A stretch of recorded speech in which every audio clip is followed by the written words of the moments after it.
నమస్తే సార్. నమస్తే. Sir constipation ఉన్న వాళ్ళు ఫస్ట్ ఆఫ్ ఆల్ వాళ్ళ డైట్‌లో ఏమైనా చేంజెస్ చేసుకోవాలా? లేదు అంటే లైఫ్ స్టైల్‌నే చేంజ్ చేయాలి అంటారా? అంటే ఇప్పుడున్న జీవన విధానానికి మాత్రం లైఫ్ స్టైలే ప్రాబ్లం. ఓకే. ఎందుకంటే ఇప్పుడు అందరికీ ఇప్పుడు మీరు, నేను అందరం కూర్చునేది సిట్టింగ్ జాబ్స్. యెస్.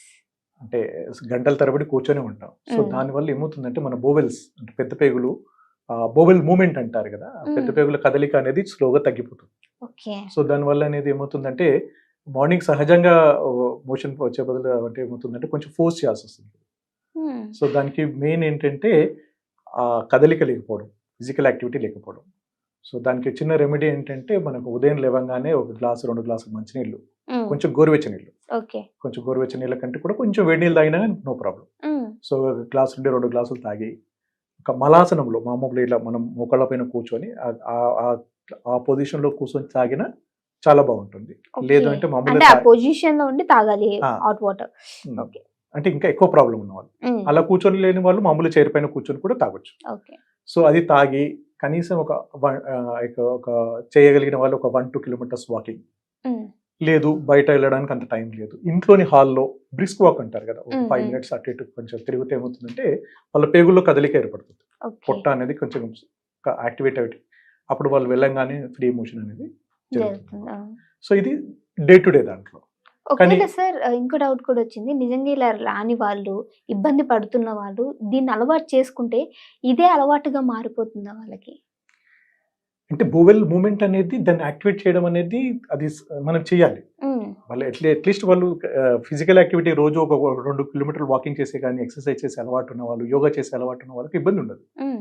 కానీ మామూలుగా కూర్చొని జాబ్ చేసే వాళ్ళు మాత్రం ఇది కంపల్సరీ. ఇలా తీసుకోవడం వల్ల ఏమవుతుందంటే చాలా తక్కువ టైంలో వాళ్ళు ఫ్రీగా మోషన్ వెళ్ళడానికి అవకాశం ఉంది. అచ్చా! Okay sir. సార్ వీళ్ళంటే మరి డైట్ ఏ విధంగా ఉండాలి అంటారు? ఫుడ్డు మంచి కరెక్ట్‌గా తీసుకోవాలంటారా? లేదా ఏది తిన్నా పర్వాలేదు అంటారా? లేదండి. తప్పకుండా వాళ్ళు మంచి అంటే హ్మ్. స్పెషల్లీ ఫైబర్ మంచి పీచు పదార్థం అంటారు మామూలు తెలుగులో. మనం హ్మ్. ఫైబర్ రిచ్ ఫుడ్ తీసుకోవాలి. హ్మ్. అంటే ఇప్పుడు ఆకుకూరలు ఉన్నాయనుకోండి పాలకూర, తోటకూర, బచ్చలి కూర. ఇప్పుడు కాయగూరల్లో సొరకాయ, బీరకాయ అలాంటి తీగ కూరల్లో ఏంటంటే వాటర్ కంటెంట్ ఎక్కువగా ఉంటుంది. అండ్ హ్మ్. ఫైబర్ ఎక్కువగా ఉంటుంది. అవును. సో దానివల్ల ఏమవుతుందంటే డైజెషన్ చాలా అంటే మంచి డైజెషన్ అయ్యి కంటెంట్ అంటే వాళ్ళకి కావాల్సిన సిస్టమ్ అనేది చాలా ఫ్రీగా అయ్యే ఛాన్సెస్ ఉంటాయి. Okay. And at the same time ఏంటంటే వాళ్ళు రాత్రి పడుకునే ముందు అంటే అట్లాంటి క్రానిక్ ప్రాబ్లం ఉన్న వాళ్ళు ఏంటంటే ఆల్మండ్ ఆయిల్ ఉంటుంది. అవునవును. బాదం ఆయిల్. ఆల్మండ్ ఆయిల్ కొంచెం పాలలో గానీ, గోరువెచ్చని నీళ్ళలో గానీ హ్మ్. ఒక 2 స్పూన్లు వేసేసి తీసుకోవడం వల్ల కూడా వాళ్ళ పేగులు అనేది కొంచెం పొట్ట అనేది కొంచెం సాఫ్ట్‌గా అవుతుంది. ఓకే. సో దానివల్ల ఉదయం ఫ్రీగా మోషన్ రావడానికి అవకాశం ఉంటుంది. హ్మ్. ఇంకా క్రానిక్ ప్రాబ్లమ్ ఉన్నవాళ్ళు అసలు ఇంకా చాలా ఇబ్బందిగా ఉన్నవాళ్ళు ఏంటంటే వాళ్ళకు క్యాస్టర్ ఆయిల్ ఆముదం హెల్ప్ అవుతుంది. అవును. అవును. అంటే మనకు ఇప్పటి కాలంలో తగ్గిపోయింది కానీ హ్మ్. వెనకటి రోజుల్లో ఏంటంటే ఆముదం తప్పకుండా సీజనల్‌గా వాళ్ళు తీసుకునేవాళ్ళు. అవును. వీక్లీ వన్స్ తీసుకునేవారంట కదా! తీసుకునేవాళ్ళు. హ్మ్. అట్‌లీస్ట్ ఒక 30 ఎంఎల్ అన్న కొంచెం గోరువెచ్చని నీళ్ళతో తీసుకుంటే ఏమవుతుందంటే ఇంటెస్టైన్స్ ఏంటంటే వాటి లూబ్రికేట్ అవుతాయి. హ్మ్. దానివల్ల ఏంటంటే అది లూబ్రికేట్ అయ్యి చక్కగా ఫ్రీ మోషన్ వచ్చేది అవకాశం ఉంది. ఓకే. సో అది చాలా వాళ్ళకి చాలా హెల్ప్ అవుతుంది. అండ్ మెడికల్ పరంగా వాళ్ళకి కావాలనుకుంటే ఏంటంటే కొద్దిమందికి త్రిఫలా చూర్ణం చాలా మందికి మనకందరికీ తెలిసిందే. తెలుసా? సార్? సో త్రిఫలా చూర్ణం కొంచెం వేడి నీళ్ళలో కలుపుకొని తీసుకోవడం వల్ల చాలా ఫ్రీగా విరోచనం వచ్చే ఛాన్సెస్ ఉంటుంది. ఓకే. సో ఇంకా క్రానిక్ ప్రాబ్లమ్ ఉన్న వాళ్ళు ఏంటంటే వాళ్ళు మెడికల్ డాక్టర్‌ని కలిసి వాళ్ళు సరైన ఒకసారి సలహా చెక్ చేయించుకుంటే తీసుకుంటే ఉంటుంది. ఎందుకంటే కొన్ని క్రానిక్ ఇష్యూస్‌లో కొన్ని పెద్ద పేగులకు సంబంధించిన కొన్ని వ్యాధులు ఉంటాయి. కొంతమందికి పైల్స్ అంటే వచ్చే వచ్చే అవకాశం. అవకాశాలు అవును. ఉంటాయి. సో అలాంటి వాళ్ళు ఏదైనా మెడికల్ హెల్ప్ కావాలనుకుంటే అది అంటే వాళ్ళు డాక్టర్‌ని కలిసి వాళ్ళు మెడికేషన్ తీసుకోవడం చాలా మంచిది. సార్ అయితే మరి ఈ కాన్‌స్టిపేషన్ ఉన్నవాళ్ళు ఏ ఫుడ్‌ని అవాయిడ్ చేయాలి అంటారు? స్పెషల్లీ కార్బోనేటెడ్ వాటర్ అండి. అంటే కూల్ డ్రింక్స్ అంటారు కదా! ఓకే. కూల్ డ్రింక్స్ అనేది ఈ కాన్‌స్టిపేషన్ ఉన్న వాళ్ళకి చాలా పెద్ద శత్రువు. హ్మ్. సో దానివల్ల పెద్ద పేగులు వీక్ అవుతాయి. హ్మ్. డైజెషన్ సిస్టమ్ వీక్ అవుతుంది.